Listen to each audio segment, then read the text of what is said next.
Envision being awoken to the sound of your youngest child screaming bloody murder. You turn on the lights and notice that he's covered in feces, mucus, and blood.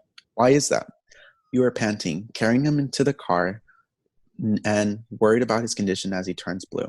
You are running red lights, attempting to drive to the hospital as quickly as possible, but it's too late. Your child is gone. What I described to you is intussusception, which is the medical term used to describe a clogged intestine due to malformation of its structure. The infant was a victim of retaining the side effects of the rotavirus vaccine that hospitalizes around 1 in 20,000 infants, Center of Disease Control and Prevention 2020. This leads towards vaccinating your child. Now, for clarification, we're here to be objective on these viewpoints on the specific matter, as well as emulating empathy and willingness to recognize a controversial topic. As much as the American public is vaccinated, our fascination of the topic sparked us to research for hours to make sure that we would seem unbiased as possible to give our culture the due diligence. Whatever side of the spectrum you're on, parents at the end of the day should treasure the importance of safeguarding their child's health and well-being. The anti-vaxxer organization has been misconstructed and misrepresented in the media, drawing emphasis towards concerned irrational mothers and outspoken political pundits who value individualistic freedoms, but rather than the overly concerned physicians and medical professionals who are genuinely and empathetically troubled with the side effects and distribution of vaccines. Currently, we will examine the cult culture revolving around the anti-vaxxer movement, such as its origin, their primitive beliefs, and the political systems in which they tilt towards. We will also discuss a highly concentrated region of the United States that gained strides within the anti-vaxxer movement, Texas. What is the anti-vaxxer movement?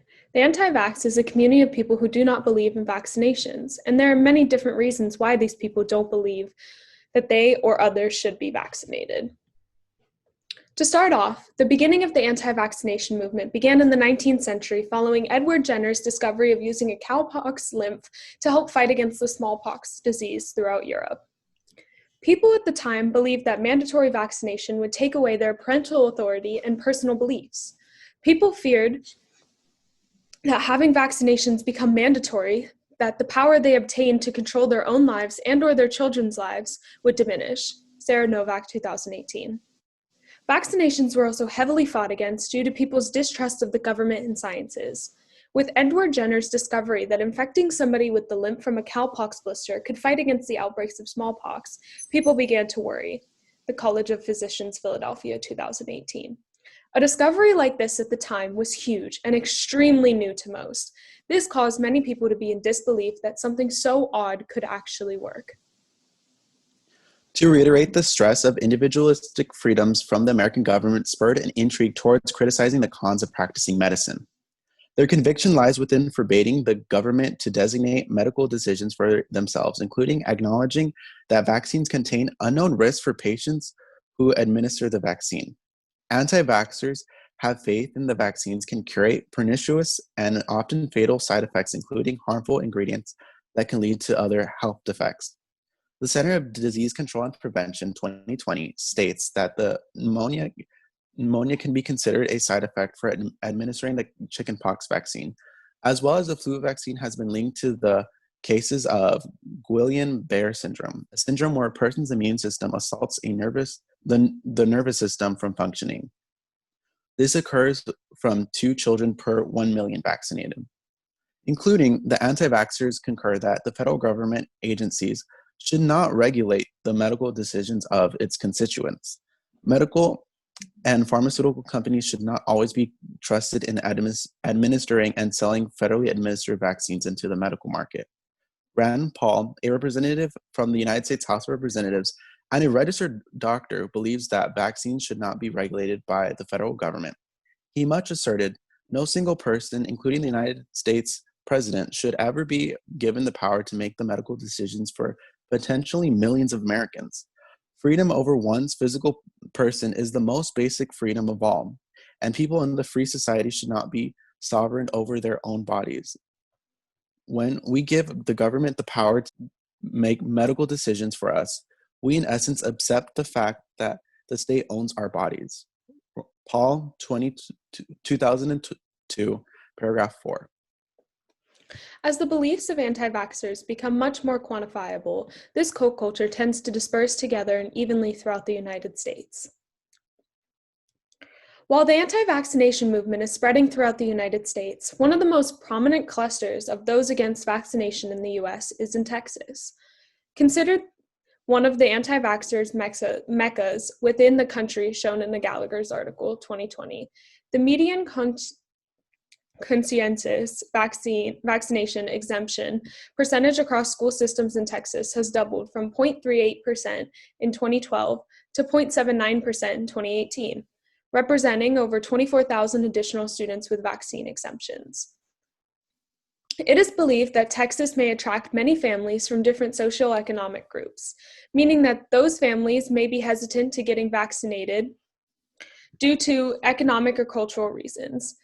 These groups may also be joining and contributing to the aggressive anti-vaccination movement in Texas.